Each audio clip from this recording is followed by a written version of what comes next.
Le damos gracias al Señor por este día de reposo, por este tiempo que nos regala, que nos permite compartir y recibir su palabra. Bendito Rey, gracias por este tiempo que nos das, gracias por este shalom, por este Shabbat, por este día de reposo en el que tú te manifiestas de forma sorprendente en todo tu pueblo, todos aquellos que guardan, que consagran este día para dedicarlo a estar contigo, una cita contigo, una cita especial desde anoche. Y pues bueno, nosotros estamos agradecidos, complacidos, seguros de que el día de hoy nos vas a hacer quizás comprender algo más, algo distinto que quizás no habíamos contemplado en estas palabras, en estas escrituras que hemos leído, releído y compartido quizás, pero en el Espíritu a unos y a otros nos harás entender unas y otras cosas que quizás no habíamos comprendido antes con una claridad que solamente tu Espíritu nos hace recibir y entender. Gracias, bendito Rey, por esta gran esperanza que tenemos en cada día de reposo, porque esos son los besos que recibimos de tu parte, una cita de amor en cada Shabbat, en donde nosotros simplemente esperamos recibir de ti. Gracias, bendito Rey, por este regalo que nos das en cada día de reposo y te rogamos, Señor, que durante todo este día, en todas partes del mundo, todos aquellos que te adoran, que te veneran y que también veneran este día como tú lo hiciste y nos has enseñado a hacerlo, reciban también esta bendición, esta dicha. En tu nombre oramos, Señor. Amén. Amén. Capítulo 15 de la primera carta del apóstol Pablo a los Corintios. La resurrección de los muertos. Un capítulo impresionante, hermoso, porque en este capítulo vamos a abordar el tema que constituye el pilar más importante de nuestra fe, la esperanza. ¿Y en cuál es ese pilar? La resurrección de Yeshua. La resurrección de Yeshua es el pilar fundamental de nuestra fe. Un aspecto clave en todo creyente y en el que se basa toda nuestra esperanza de la vida eterna. La resurrección de Yeshua es el elemento fundamental y culminante del Evangelio, el mensaje de las buenas nuevas. Nada más y nada menos. Normalmente se ha considerado que por parte de la iglesia cristiana, fundamentalmente, la iglesia cristiana ha considerado que el Evangelio como tal surgió a partir de la venida de nuestro Señor Yeshua. Sin embargo, vamos a analizar este aspecto para confirmar una vez más. Vamos a confirmar, porque ya lo vimos, ya lo analizamos, ya lo sabemos, pero vamos a confirmar una vez más que lo que vino a hacer Yeshua fue cumplir toda la profecía. Yeshua vino a cumplir el mensaje de Dios enviado a su pueblo desde tiempos antiguos. Hablar de la resurrección de Yeshua como parte fundamental del Evangelio es justo lo que a nosotros nos coloca en la hipótesis de la que habló el apóstol Pablo y de la que va a hablar, vamos a entender en este capítulo, porque va a exponer en este capítulo esta hipótesis al afirmar que la resurrección de Yeshua fue conforme a las Escrituras. Eso es lo que nosotros debemos entender. Obvio, Pablo, ¿de qué estaba hablando? ¿De cuáles escrituras estaba hablando? Pues las escrituras del Antiguo Testamento. No había otras en su tiempo. Por ello, es inexacto afirmar que el Evangelio nace a partir de la venida de Yeshua. Porque su resurrección, como parte fundamental del Evangelio, ¿sí? Su resurrección es parte fundamental del Evangelio, pero fue prevista desde el Antiguo Testamento. En estas circunstancias, la proclamación del Evangelio debe ser la proclamación de toda la palabra de Dios. Fíjate qué importante es esto. La proclamación del Evangelio, que fue lo que hicieron los apóstoles cuando no existía el Nuevo Testamento, fue la proclamación de toda la palabra de Dios. Que en el contexto, ¿sí? En contexto, entendiendo esto en contexto, es el establecimiento del pacto de Dios y su pueblo, con su pueblo. Un pacto que fue renovado justo por la resurrección de Yeshua. Y en cuya renovación son confirmadas las buenas nuevas de salvación para todo aquel que cree en el Hijo de Dios. Entonces, así es de que después de haber hablado de los dones espirituales del apóstol Pablo en esta primera carta, Pablo perfila la conclusión de la carta, de esta primera, a los Corintios, con la cereza del pastel, nada más y nada menos, la resurrección de nuestro Señor Yeshua. El elemento que como creyentes nos permite tener vidas de paz. Fíjate qué importante es este aspecto, ¿sí? Porque tú cuando entiendes la resurrección de Yeshua, ¿sí? El propósito divino y profético por el cual el Señor tuvo que haber muerto y resucitó, entonces como creyente te permite tener una vida de paz, a pesar de las condiciones cada vez más terribles que se viven en este mundo. Y aún así, la paz de saber que al término de nuestras vidas aquí en este mundo, estaremos en un mejor lugar al lado de nuestro Señor. Es en este sentido como la muerte tiene un sentido muy distinto para quienes viven una fe verdadera. A diferencia de quienes viven vidas sin conocer el propósito mismo de sus vidas. La muerte tiene un sentido muy distinto para quienes han decidido tener vidas separadas de Dios, por supuesto, y entregadas al materialismo del mundo, con todas sus implicaciones inherentes al humanismo. Y que en consecuencia entonces, pues la perspectiva de dichas personas ¿qué ha sucedido con ellos? Pues se han enfocado a este breve momento de la vida en este mundo. Algo que es apenas un suspiro ante la vida eterna. Así es de que, debido a estas diferencias de perspectiva que tenemos unos y otros, o sea, los creyentes y los que no son creyentes, es que las personas toman el evento de la muerte, que por supuesto es inevitable, tarde o temprano, como una perspectiva en que en algunos casos, pues las personas no reciben con madurez, lamentablemente. No lo reciben con madurez y en el más triste de los casos, no lo logran superar. Fíjate qué importante es que entiendas esto. Cuando las personas no basaron su vida en esta fe, cuando el tema de la muerte, el evento de la muerte, que no deja de ser un evento difícil, por supuesto, sobre todo cuando en casos terribles en que los padres tienen que presenciar la vida de un hijo, por ejemplo, que es uno de los casos más difíciles, yo creo, porque va contra la naturaleza de tu mente en un momento dado. Porque lo más lógico es que nos vayamos primero los padres y los hijos queden. Pero aún así, en casos tan difíciles, ¿sí?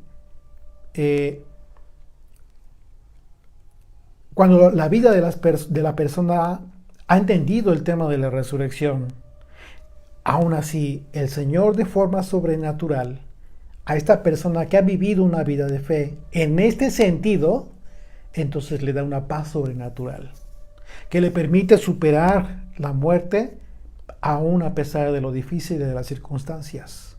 Así es de que, ¿qué es lo que tenemos que hacer?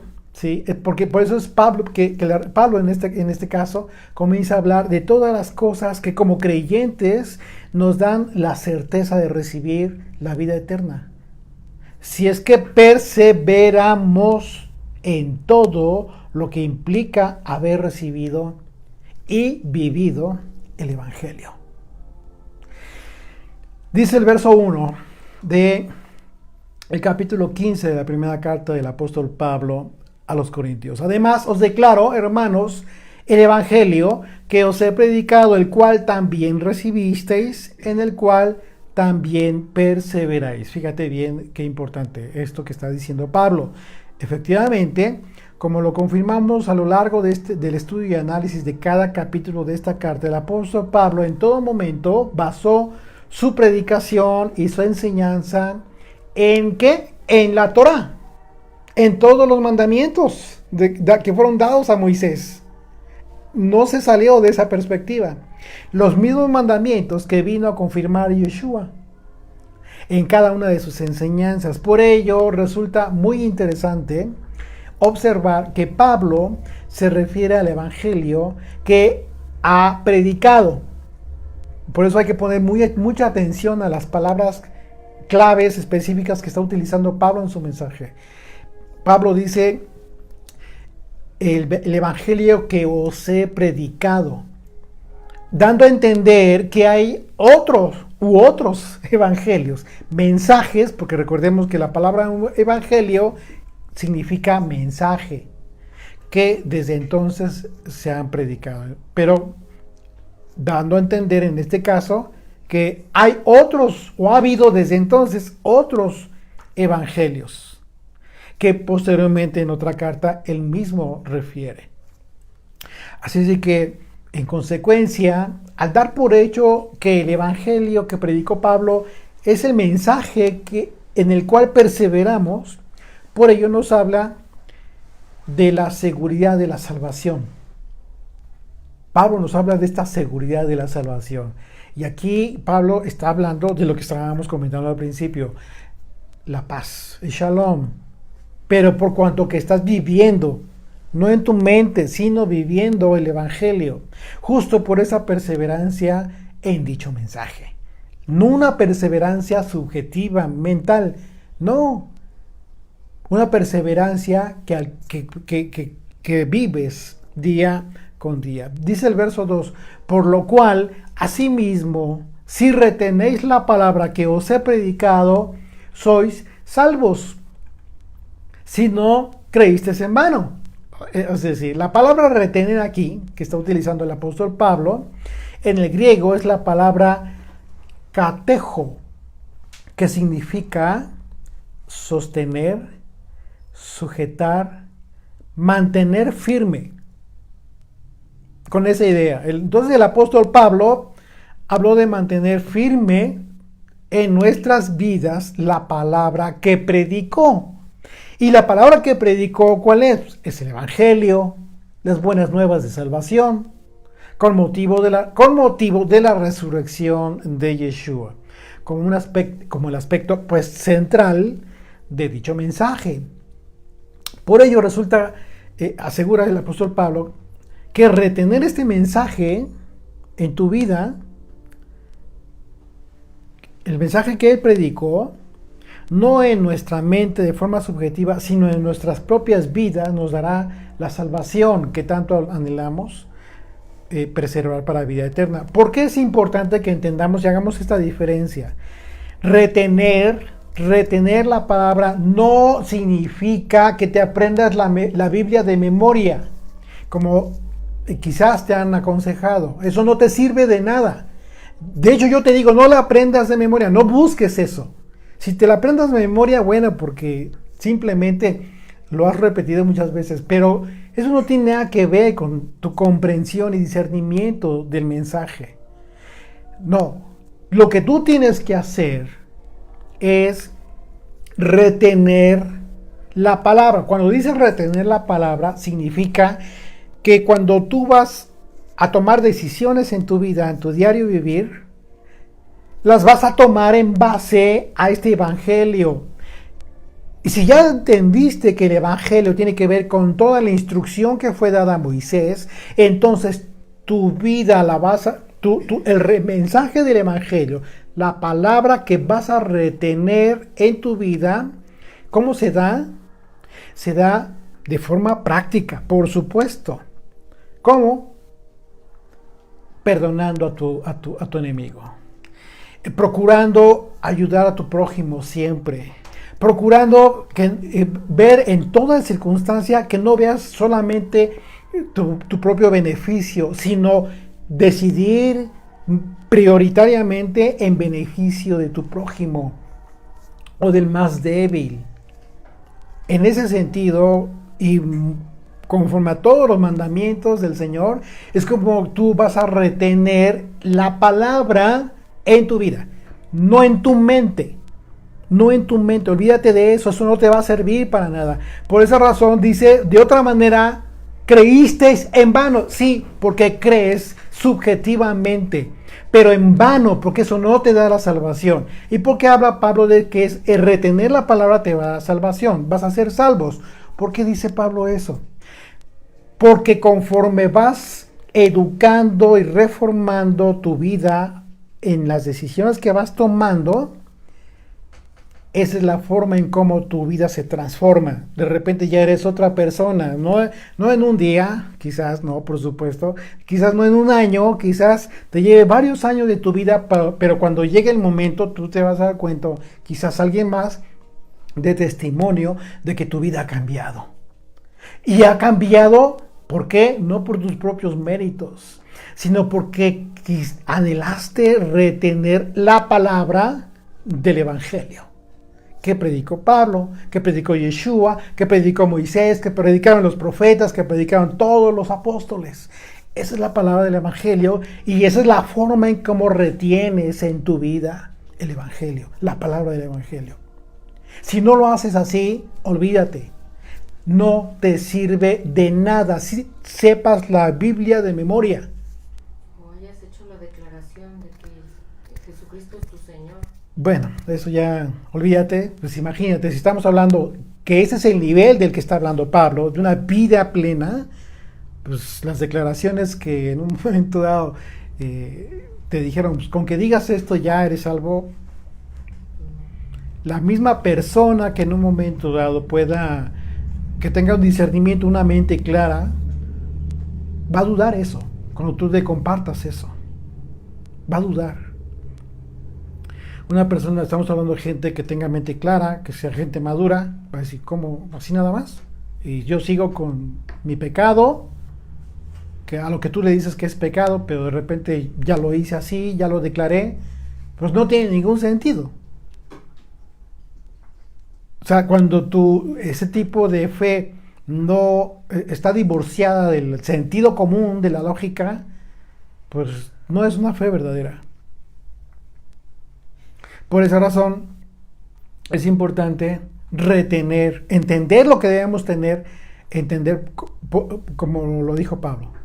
Por lo cual, asimismo, si retenéis la palabra que os he predicado, sois salvos, por cuanto que la estás viviendo. Si no, creíste en vano. Sí creíste en tu mente, pero no, por cuanto no retuviste, crees en vano. De manera que, aunque hayamos recibido la predicación del Evangelio, si no perseveramos en el Evangelio, ni retenemos la palabra de Dios, teniendo vidas coherentes con lo que predicamos o con lo que decimos creer, entonces, aunque hayamos creído subjetivamente este mensaje, por causa de no vivir el Evangelio, habremos creído en vano. Cuídate de eso. Cuídate de eso. Que realmente tú mismo entiendas que debes hacer valer todo esto en lo que crees. Dice el verso 3, porque primeramente os he enseñado lo que asimismo recibí. Fíjate, y aquí se va a poner Pablo de ejemplo para no hablar de nadie más. Y es justo lo que tú debes hacer. Imagínate que estás diciendo esto tú mismo en un momento dado. Porque primeramente os he enseñado lo que asimismo recibí, que el Mesías murió por nuestros pecados conforme a las Escrituras. ¿Okay? Un principio elemental para poder compartir entonces el Evangelio, ¿cuál es? Que primeramente hayamos recibido con convicción propia el propósito del Evangelio. Porque haberlo recibido en el contexto de la exposición del apóstol Pablo implica los conceptos que ya vimos anteriormente, hablando de perseverar y retener la palabra de Dios contenida en ese mensaje, en el Evangelio. De manera que cuando Pablo habla de haber recibido primeramente él, implicó que Pablo, antes de haber enseñado y predicado el Evangelio, como tú igual, antes de enseñar y predicar, compartir el Evangelio, tuvo que haber perseverado y retenido ese mensaje. Aquí está la coherencia de nuestras vidas, lo que se tradujo en la transformación de su propia vida, por supuesto. Porque es claro que su vida, en ese sentido, ¿cuándo comenzó la vida de Pablo? ¿Cuándo comenzó a ser coherente con lo que ya había recibido Pablo? Pues fue cuando fue llamado por Yeshua. A partir de ese momento, entonces Pablo comienza a ser coherente con todo esto que recibió del maestro. Así es de que Pablo nos proporciona un principio elemental para la labor de predicar el Evangelio. ¿Cuál es? Conocer el Evangelio. Conocer el Evangelio, algo que implica conocer las Escrituras, la Torá, los profetas, el Nuevo Testamento, para poder transmitir correctamente ese Evangelio. Mucha gente lo ve muy fácil, así de entrada ya, y es normal. A todos, yo creo que a todos nos pasó. Recibimos este mensaje, entendimos, y fue tanta la emoción que tuvimos en su momento, que es algo que queremos compartir de inmediato a todo el mundo, y sobre todo a los que amamos, ¿no? Y es algo natural, por supuesto. Pero Pablo aquí te está diciendo algo muy importante. Pablo te está hablando de principios fundamentales. Sí. Una vez más, ¿de qué te está hablando? Primeramente os he enseñado lo que así mismo recibí. Es decir, tú no vas a poder enseñar algo que no has recibido. Pero también, antes ya lo recibiste, ok, nada más así, no. Tuviste que perseverar. Tuviste que caminar un camino en el cual tus pasos, tu testimonio y tu mente realmente ya está afirmada en esta fe que vas a compartir. No es así de rápido.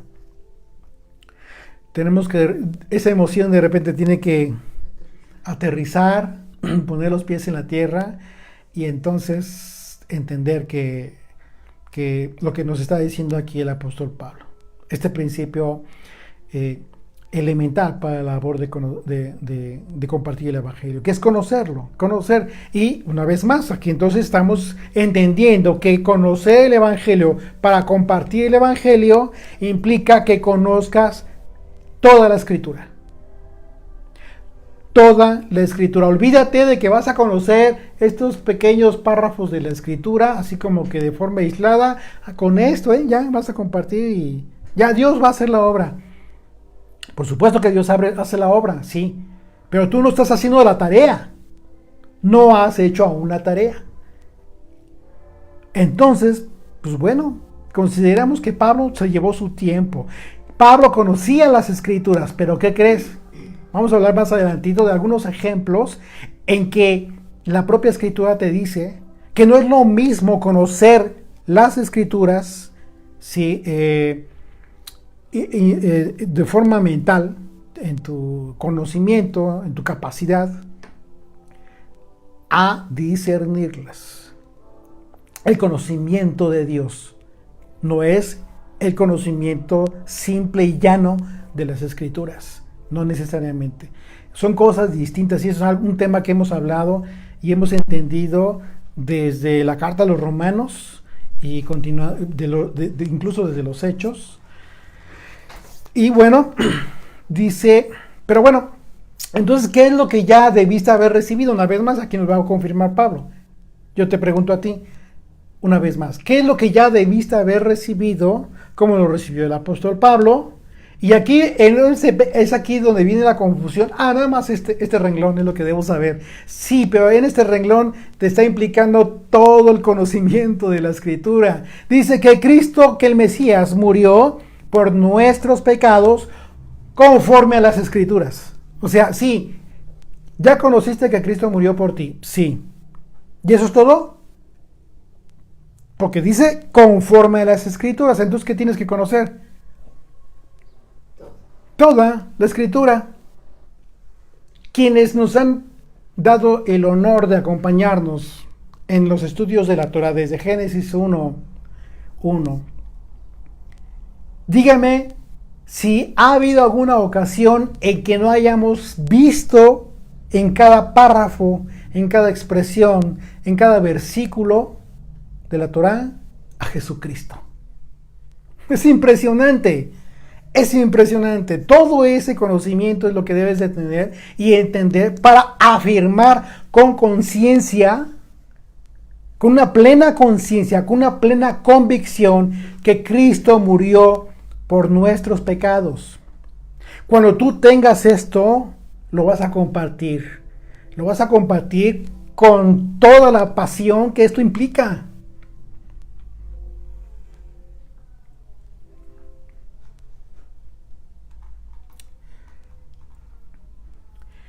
Porque Pablo te está hablando de su propia vida, de sus pecados, de que Cristo murió por él. Entonces tú te vas a ver reflejado en esto que está compartiendo Pablo.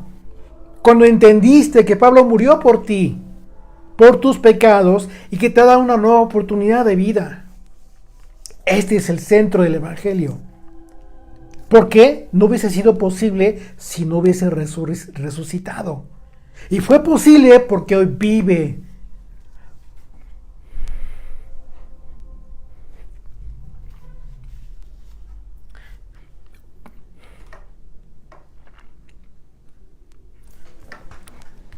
Hoy vive.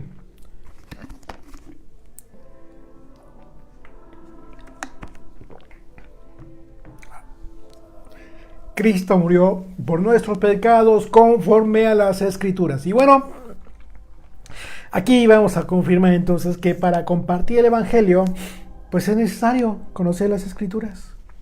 Es necesario, en donde se profetizó el sacrificio de Jesucristo. ¿Dónde podrías tú confirmar este conocimiento? Ok, Cristo murió por los pecados de nosotros, sí, pero tienes que entender que conforme las Escrituras, porque alguien te va a decir, ¿cuáles Escrituras? El Antiguo Testamento, pero no, que el Antiguo Testamento ya no está vigente, ya no tiene que ver. Bueno, aquí Pablo te está diciendo lo contrario. Por supuesto que tiene todo que ver. Entonces, es necesario conocer las Escrituras en donde se profetizó el sacrificio de Jesucristo. Tú debes entender esto, con lo cual quedará perfectamente claro que es imposible compartir el verdadero Evangelio si tú no conoces el Antiguo Testamento, lo que es llamado el Antiguo Testamento, el Tanaj. Si Pablo se refirió a las Escrituras en el contexto del contenido del Evangelio, ¿qué es lo que debemos predicar y enseñar? Pues por supuesto que debemos conocer en qué parte de las Escrituras se profetizó que Yeshua moriría por nuestros pecados. En ese sentido, entonces, la Escritura que confirma, la Escritura específica que confirma, que hay varios pasajes, por supuesto, pero hay una Escritura que confirma que Cristo tenía que morir por nuestros pecados. Es el acontecimiento que nosotros podemos leer en Génesis capítulo 22, que relata precisamente el sacrificio de Isaac, el evento que fue profetizado o que profetizó justo el sacrificio del Hijo de Dios. Dice en Génesis 22 capítulo 1, y se aconteció después de estas cosas que se aconteció después de estas cosas que probó Dios a Abraham en su fe. Y le dijo a Abraham, y él respondió, heme aquí, y dijo, toma ahora tu hijo, tu único, Isaac, a quien amas, y vete a tierra de Moría y ofrécelo allí en holocausto, sobre uno de los montes que yo te diré. Imagínate recibir esto que fue un mandamiento para Abraham. No fue una opción, fue un mandamiento. Recuerda que Abraham y Sara, ellos habían esperado con tanto amor, con tanto anhelo a este hijo que Dios les concedió ya en su vejez. El único hijo de ellos natural, proveniente de Sara. Y bueno, de forma sobrenatural vino este hijo, ¿sí? Ya en su vejez, cuando ambos ya no tenían vigor en sus vidas. Fue algo súper sobrenatural. Así es que cuando Abraham recibe este mandamiento de Dios, pues implicó entregar en sacrificio a su unigénito hijo. ¿Sí? Y a su unigénito hijo, de la misma manera en que fue lo que sucedió con Yeshua, que él, siendo el unigénito hijo de Dios, fue entregado en sacrificio. En dicho holocausto, Yeshua proveyó el perdón de los pecados para todo el mundo. Y en ese capítulo, el capítulo 22, vemos varios aspectos que nos indican perfectamente que el sacrificio de Yeshua fue profetizado desde entonces. Y esto es lo que podemos confirmar y compartir con otros al tener la convicción de que conforme a las Escrituras, el Mesías murió por nuestros pecados. Aquí, ¿cuál va a ser el problema si es que no conoces la Escritura con profecía? ¿Te acuerdas? El concepto de profecía, un conocimiento de la Escritura que te permite entender los misterios de Dios. Bueno, aquí está un aspecto más que debes tú esperar a que Dios te dé como un don. ¿Por qué? Para compartir el Evangelio. ¿Por qué es necesario esto? Porque si tú compartes a alguien que en el sacrificio de Isaac, que no fue sacrificado a final de cuentas, pero se le conoce comúnmente como con este título, todo este pasaje, todos estos aspectos, detalles que tú vas a ver en todo este capítulo 22 de Génesis, la persona no te va a poder entender si en un momento no sabes explicar los aspectos proféticos de cada uno de esos detalles. Desde el asno que fue enarbolado, que fue preparado para llevar la leña, los siervos que acompañaron a Abraham, cuando les dijo quédense aquí y yo volveré, y dice y volveremos, porque habló en plural. O sea, una infinidad de aspectos que ya en su momento estudiamos, que debes de saber, aprender a compartir para poder empezar a compartir uno de los pilares más importantes del Evangelio, como lo mencionábamos al principio, la resurrección de Yeshua, la muerte y resurrección de Jesucristo. Es algo bien importante. Es imposible, por supuesto que no es imposible, tú lo estás entendiendo. Cualquiera podemos entenderlo. Y no depende de nuestra capacidad. Que nos quede muy claro, es algo que nos ha quedado súper claro y que Dios nos ha dado testimonio de eso. No depende de nuestra capacidad intelectual. Depende de nuestro anhelo de quererle conocer, pero también de su espíritu. Que Él te da la revelación para entender todos estos aspectos. Asimismo, podemos confirmar que la muerte, por ejemplo, de Yeshua en otros pasajes de la Escritura. Uno de los característicos clásicos, ¿cuál es? Capítulo 53 de Isaías, por ejemplo, ¿no? En donde se refiere que debía morir el Señor, precisamente.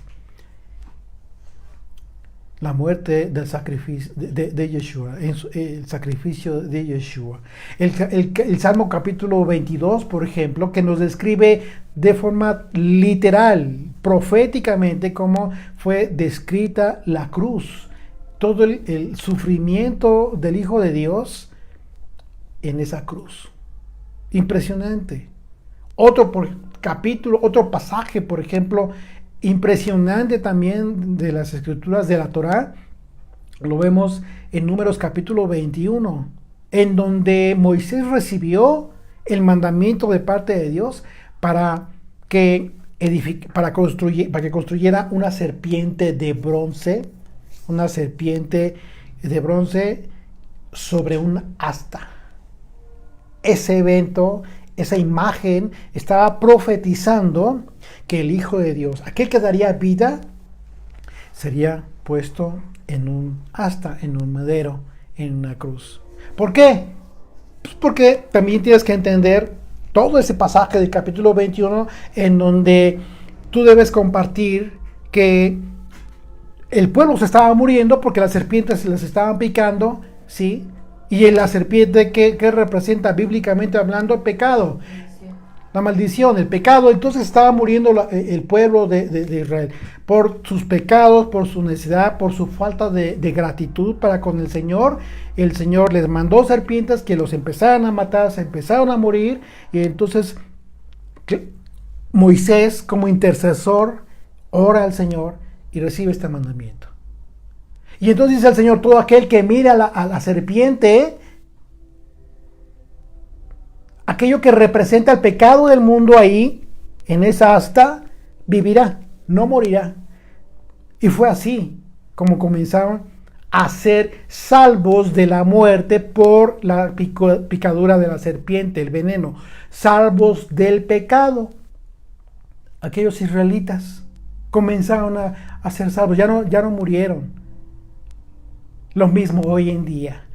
Todo aquel que mira a la cruz con un entendimiento y discernimiento conforme a su propia vida, y entendiendo que ha sido un ingrato, ha vivido lejos del favor y de la bendición de Dios, vive en pecado, vive físicamente, pero está muerto. Entonces, como estos pasajes los debes entender. Debes entender el aspecto profético de cada uno de esos pasajes para que puedas tú entonces compartirlo de esa manera y la gente empiece a comprender que efectivamente, ¿qué es lo que va a comprender la gente? Por esa razón, el apóstol Pablo dijo que lo que tienes que recibir como conocimiento fundamental es que Cristo murió por tus pecados conforme a las Escrituras. Es lo que tienes. Y ya entonces te va a quedar claro, entonces si tengo que conocer todos aquellos aspectos que me van a referir que efectivamente Yeshua tenía que haber muerto. Cuando no entiendes eso, te preguntas, ¿por qué? ¿Por qué lo mataron? O sea, y cantas de repente de forma natural, por supuesto. Cuando no conoces todos esos aspectos, todavía te queda la duda, ¿por qué? ¿Por qué Dios permitió que nos mataran? No fue en ese sentido. Yeshua tuvo que morir porque no había forma de salvar al mundo. Dice el verso 4 de 1 Corintios 15, y que fue sepultado, además, y que resucitó al tercer día conforme a las Escrituras. Una vez más, conforme a las Escrituras, y el tiempo en que dijo esto Pablo, no había Nuevo Testamento. Oh, sorpresa. Tengo que entender también en qué parte de las Escrituras entonces puedo ver que fue sepultado y resucitó al tercer día, conforme a las Escrituras. Pero hay algo también fundamental e importante. ¿Por qué? Porque Yeshua mismo lo dice. Yeshua él mismo lo comenta, lo confirma acerca de las Escrituras. Por ejemplo, la famosa señal de Jonás, que dijo para los incrédulos. Porque Yeshua habló de que él sería sepultado para después resucitar, y lo anunció en diversas ocasiones precisamente para frente a aquellos que no creían. Fíjate, acompáñame a Mateo capítulo 12, verso 38. Mateo 12, verso 38.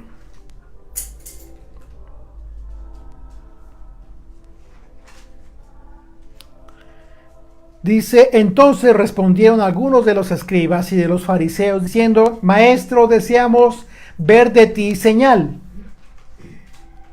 Y él respondió y les dijo, la generación mala y adúltera demanda señal. Pero señal no les será dada, sino la señal del profeta Jonás. Cuando dijo señal no les será dada, habló de él. No les voy a dar señal como me lo están pidiendo en este momento. Dice, sino la señal del profeta Jonás. Es decir, ya lo tienen. La señal ya fue dada. La señal ya fue profetizada desde muchos años atrás. ¿Qué pasó con esos? ¿Quién le preguntó esto? Los escribas y los fariseos, los maestros, los doctos de Israel en aquel entonces. ¿Por qué dijo esto Yeshua? Justo para evidenciar la gran ignorancia que tenían del conocimiento de Dios.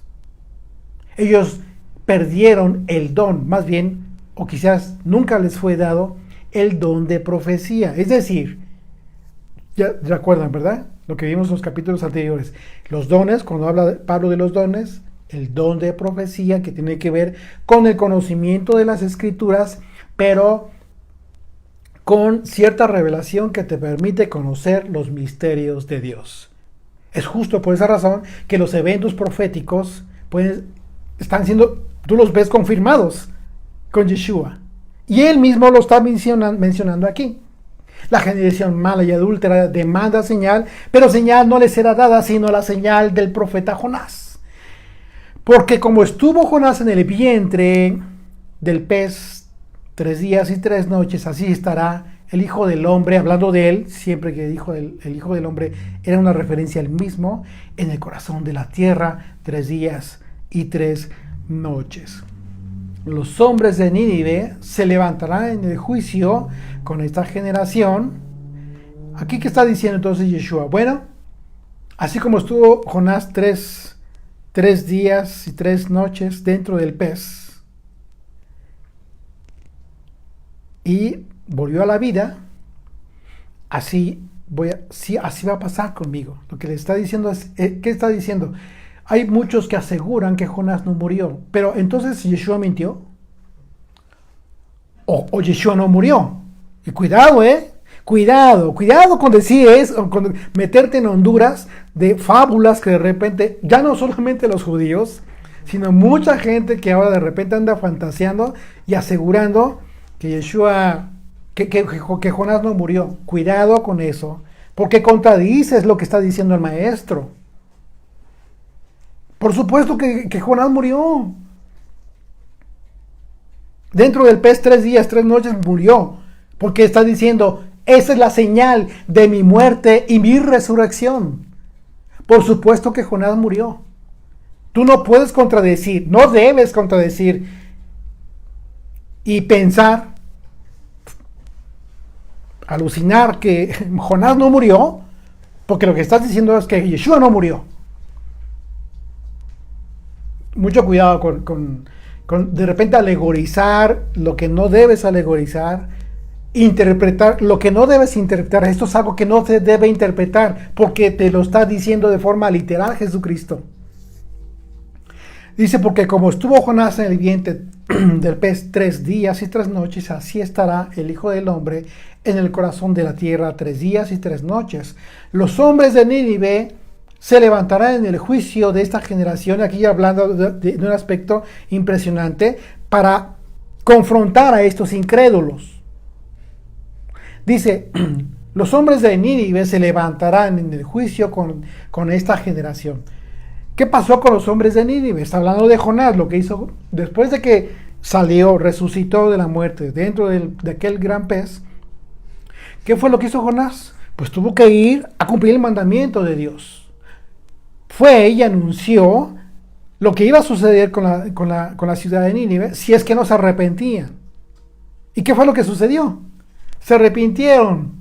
El rey ordenó luto, ayuno, clamaron al Señor y se arrepintieron por el pecado, por el tipo de vida que estaban llevando en Nínive, una nación extranjera. Fíjate qué impresionante.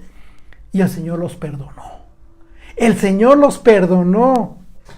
Ese fue el propósito de la comisión de Jonás.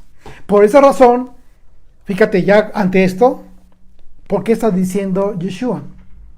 Los hombres de Nínive, aquellos que iban a ser consumidos por el furor del Señor, se levantarán en el juicio con esa generación. ¿Cuándo? Cuando regrese el Señor. Todos estaremos frente a Él. Incluso aquellos de Nínive van a estar ahí. Dice, junto con esta generación, junto a estos incrédulos que estaban demandándole señal. Y dice, y estos de Nínive los van a condenar a ustedes, porque ellos se arrepintieron a la predicación de Jonás. Y aquí uno más que Jonás en este lugar. El Hijo de Dios, nada más y nada menos. Y estos seguían de incrédulos. El mensaje fue claro, ¿no? ¿Qué dijo? Aquellos van a estar en el reino, pero ustedes se van a ir al infierno, porque continúan en su incredulidad. Otro ejemplo que menciona, la reina del sur se levantará en el juicio contra esta generación, aquella mujer que venía con Salomón para recibir de todo el conocimiento que Dios le entregó a este hombre, en sabiduría y conocimiento del Señor. Y venía de súper lejos y no importaba, venía solamente para recibir el conocimiento del Señor. Y es lo mismo que estaba sucediendo. Aquella mujer se levantará en el juicio con esta generación.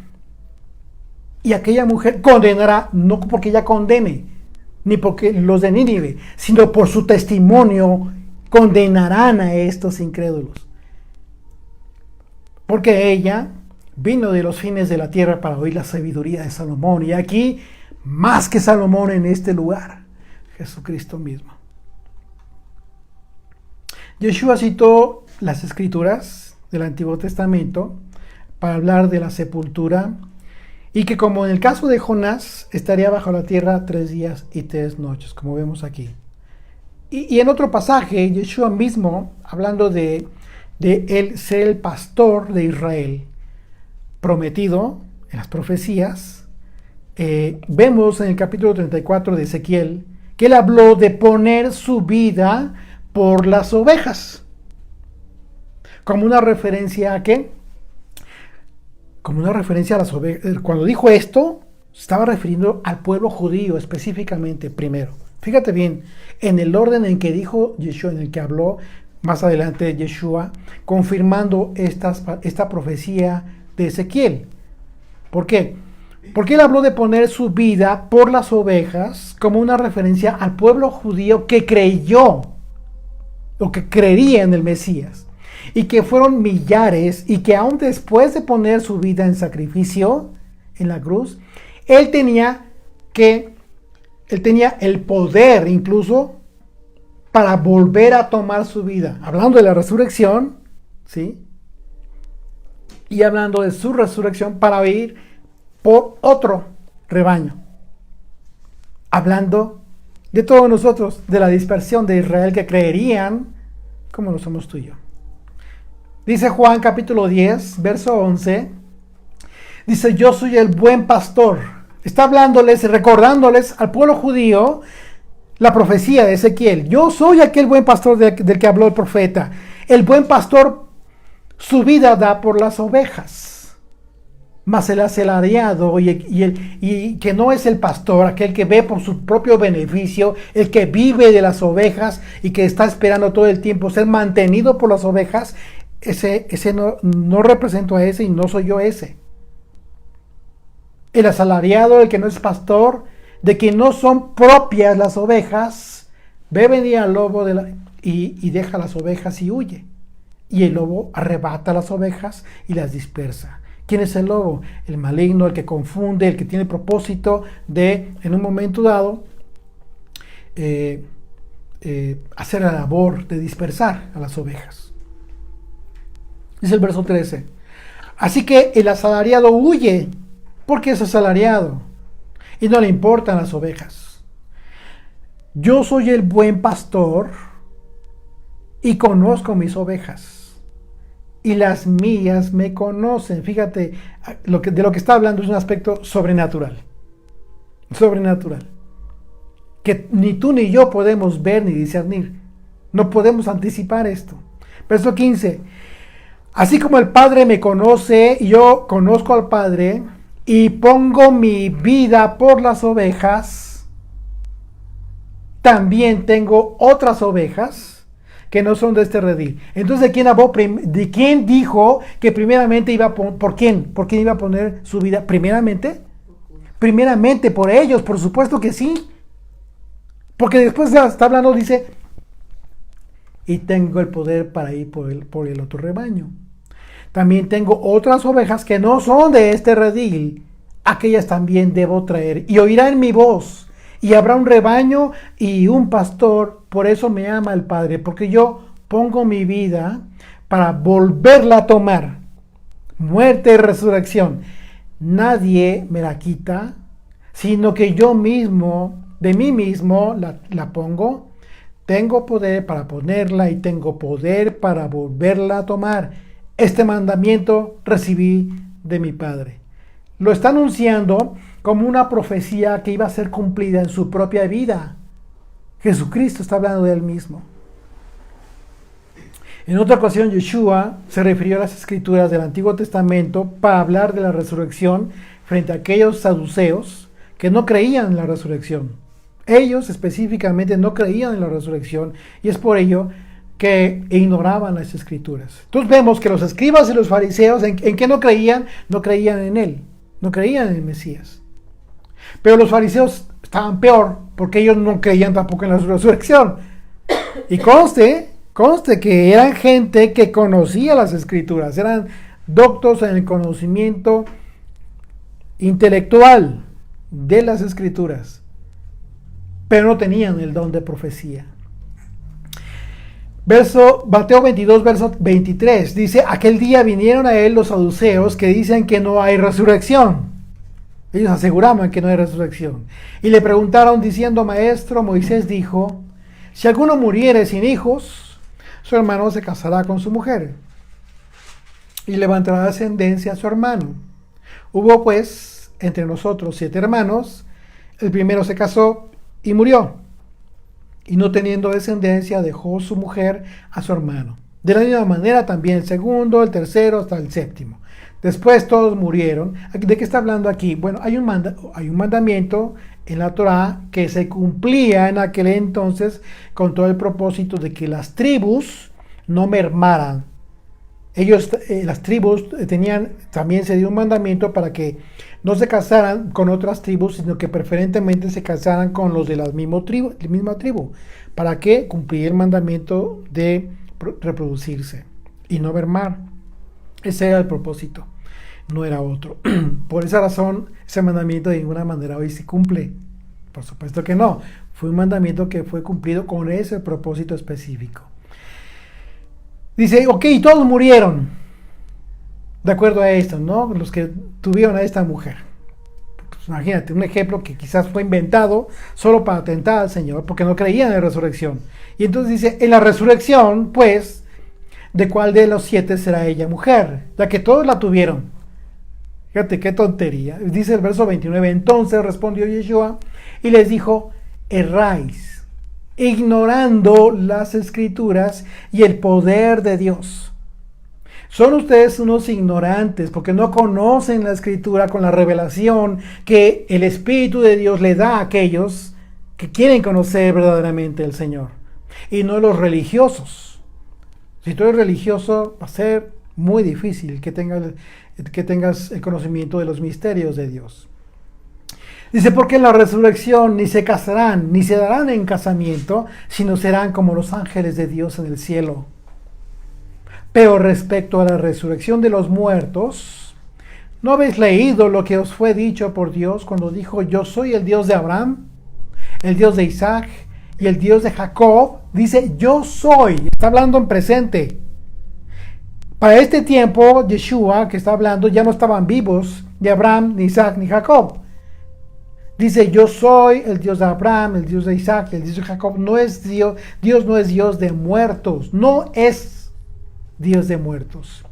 Es Dios de vivos. Oyendo esto, la gente se admiraba de su doctrina. Entonces, confirmando que no es lo mismo conocer de forma simple y sin revelación las Escrituras, que conocerlas conforme el Espíritu de Dios. Porque es obvio que estos fariseos pues, conocían las Escrituras, los saduceos también, los escribas, pero no con el discernimiento que revela el aspecto espiritual de las Escrituras, la profecía. Ellos no podían ver la resurrección conforme está expresada, la está expresando Yeshua. Y precisamente Yeshua citó un pasaje en el que podemos confirmar que Dios mismo es quien declara el tema de la resurrección. Esto de lo que habló Yeshua. Éxodo capítulo 3, verso 6. Nada más y nada menos.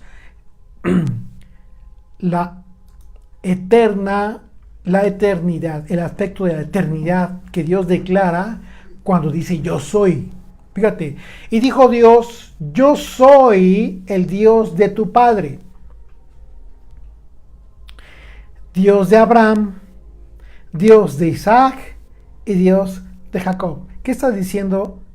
¿Qué le está diciendo el Señor a Moisés en aquel entonces? En ese momento ya no estaba ni Abraham, ni Isaac, ni Jacob. Pero Dios mismo se refleja ante Moisés y le dice, yo soy. No dice, yo fui el Dios de tu padre. No, yo soy. Y eso es fundamental entenderlo, porque está hablando como si Abraham, Isaac y Jacob estuvieran como presentes en un momento dado.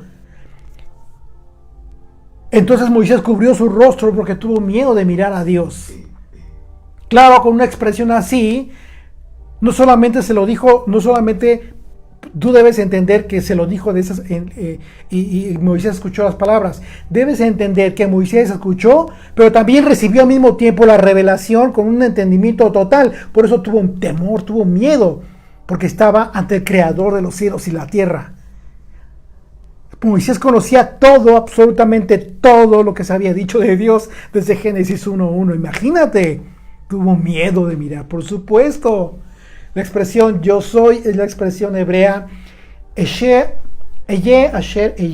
que traducido significa, de acuerdo a las reglas de la gramática, yo soy el que fue, yo soy el que es y yo soy el que será.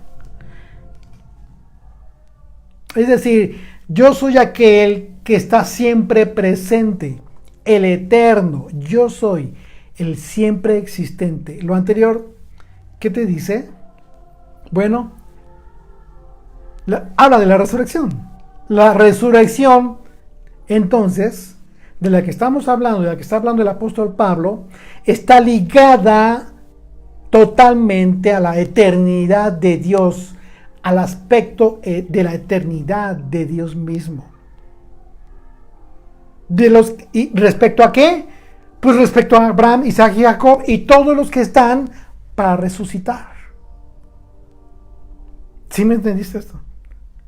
Está ligado el aspecto de la eternidad de Dios con la resurrección que testimoniaron muchos en Jesucristo. Y esos dos aspectos respecto a todos aquellos que ya duermen y quizás que algunos llegaremos a dormir, pero que estaremos latentes, pendientes, ¿en qué momento? Para resucitar. En ese sentido, la respuesta de Yeshua que le dio a los saduceos que no creían en la resurrección, pues implicó un plano en la eternidad y no solo en la actualidad. Por esa razón, Yeshua les dijo pues, que no conocían las Escrituras, a pesar de que la conocían. Entonces ya entendiste esa diferencia. Les dijo, no conocen las Escrituras. Y que lo que conocían, lo conocían sin discernimiento conforme al Espíritu de Dios.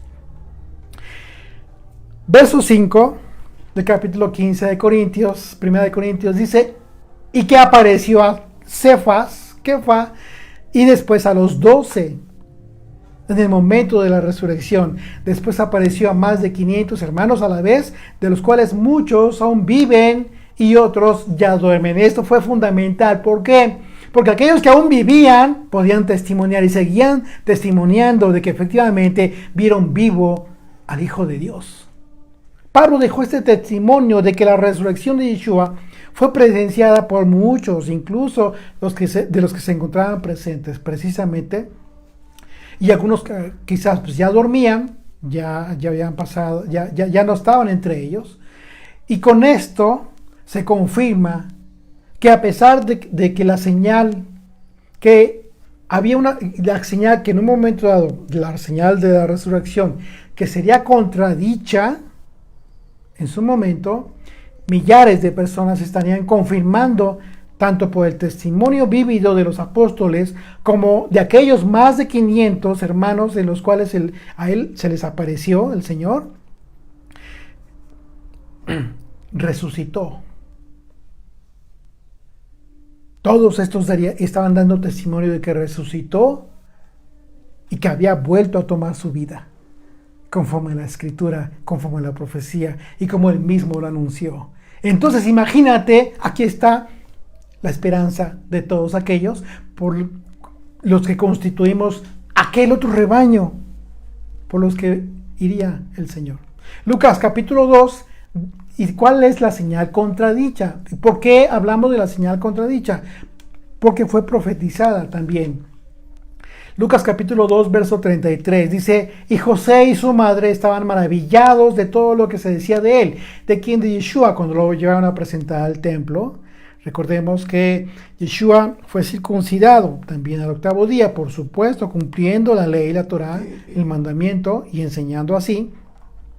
Y se les bendijo Simeón y dijo a su madre María, he aquí, hablando de Yeshua, este está puesto para caída y para levantamiento de muchos en Israel y para señal que será contradicha.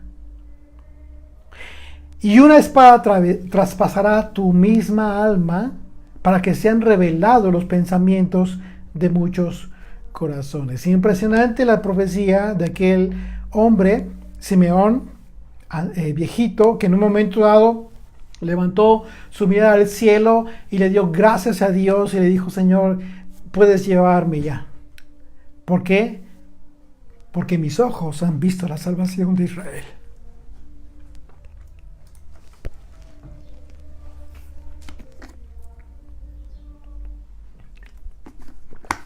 Así es de que, aunque la señal la señal de la resurrección sería contradicha, esta señal que también en un momento sería, por supuesto, de la que habló Yeshua, la señal de Jonás, efectivamente, en aquel entonces muchos de aquel entonces divulgaron la mentira para negar la resurrección de Yeshua. Fueron sobornados por los sacerdotes de aquel entonces para negar que Yeshua había resucitado. A pesar de eso, no les duró mucho el gusto, porque como vemos, efectivamente, Yeshua se apareció a muchos vivo, resucitado. Así es de que, por más dinero que hubieran dado a aquellos soldados que comenzaron a divulgar aquella mentira, el testimonio vívido de Jesucristo, del cual, por supuesto, muchos de ellos fueron informados, era ya innegable. Era ya una verdad totalmente innegable. Hubo muchos testigos que confesaron que Yeshua había resucitado. Y hoy, entonces, somos mucho más los que podemos testificar que aquella tumba está vacía desde aquel entonces.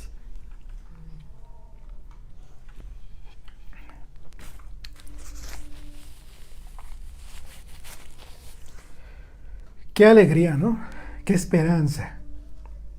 Qué impresionante regalo después de una vida quizás tan desordenada que tuvimos. ¿Cómo no creer? ¿Cómo no entregar tu vida?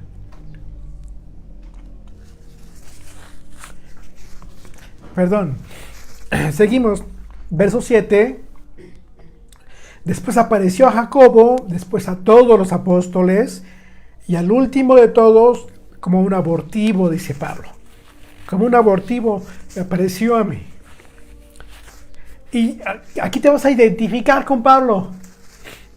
Y vas a entender por qué. Dice, y al último de todos, como un abortivo, me apareció a mí. Porque yo soy el más pequeño de los apóstoles. Yo no soy digno de ser llamado apóstol, porque perseguía a la iglesia de Dios, se dolía en esto Pablo. Y es algo que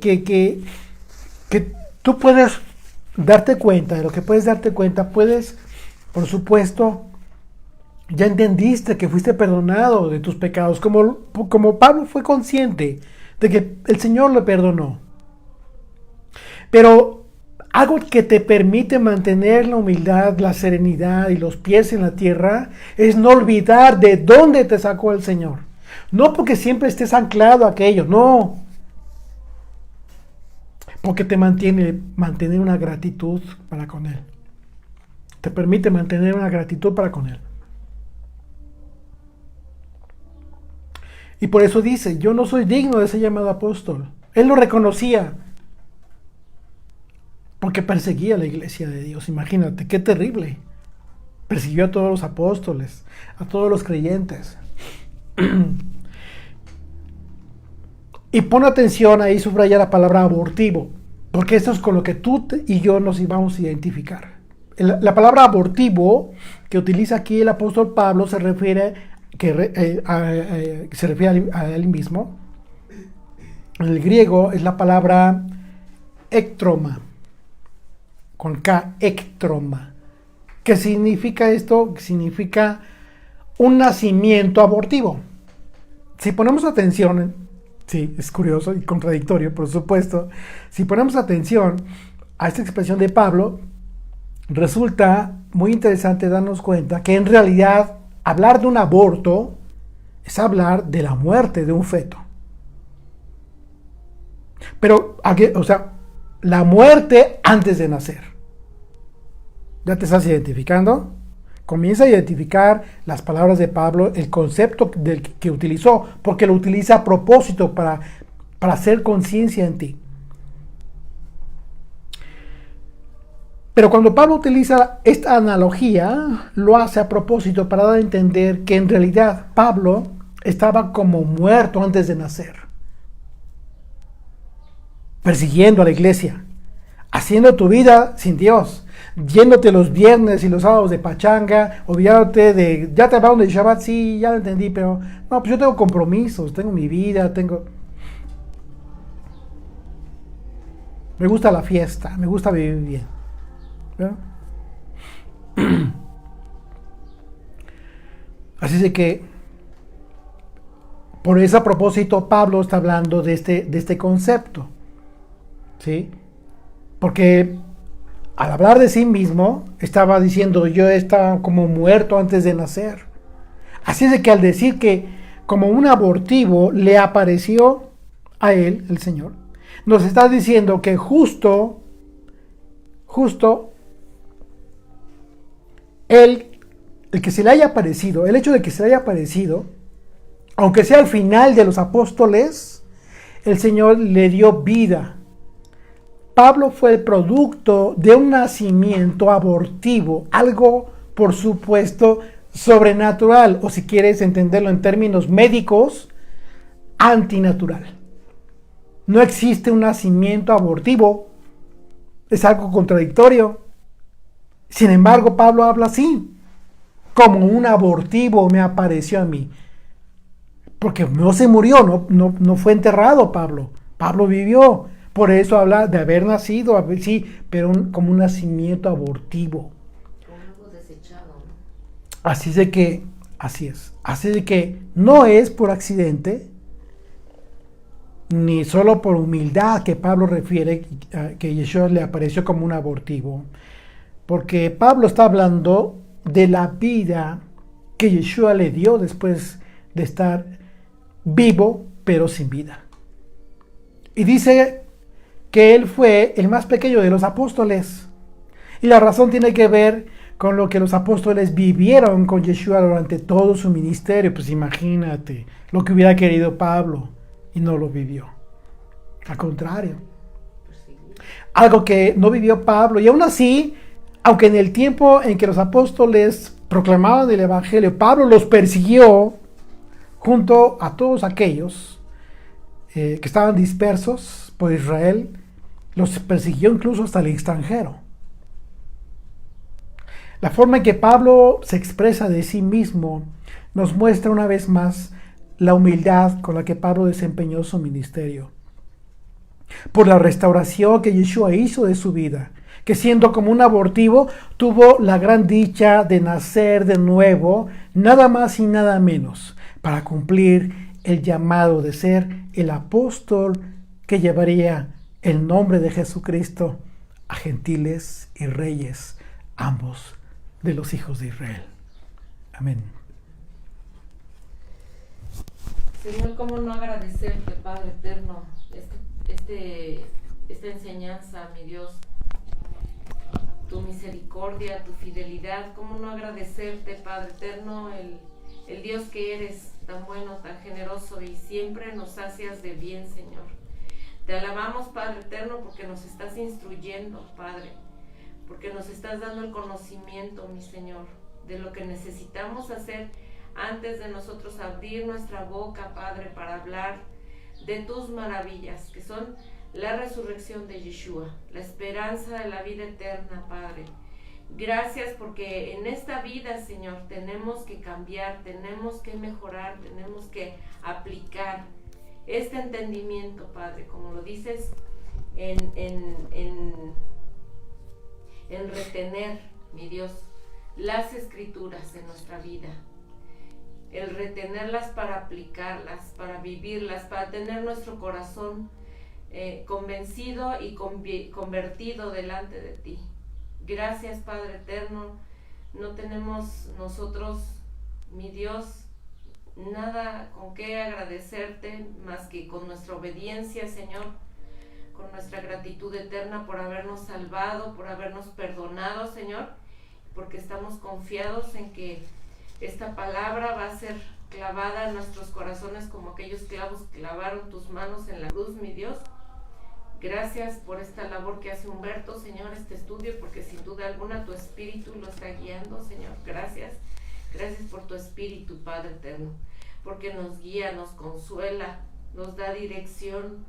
Mi Dios, te pido que libres, Padre eterno, a tu pueblo Israel, que está siendo bombardeado con enseñanzas que no son tuyas, Padre eterno, que están enseñando otras cosas, mi Dios, como que la cuenta de los 3 días cuenta desde el sufrimiento, Señor, y esto está pasando en el pueblo de las raíces hebreas.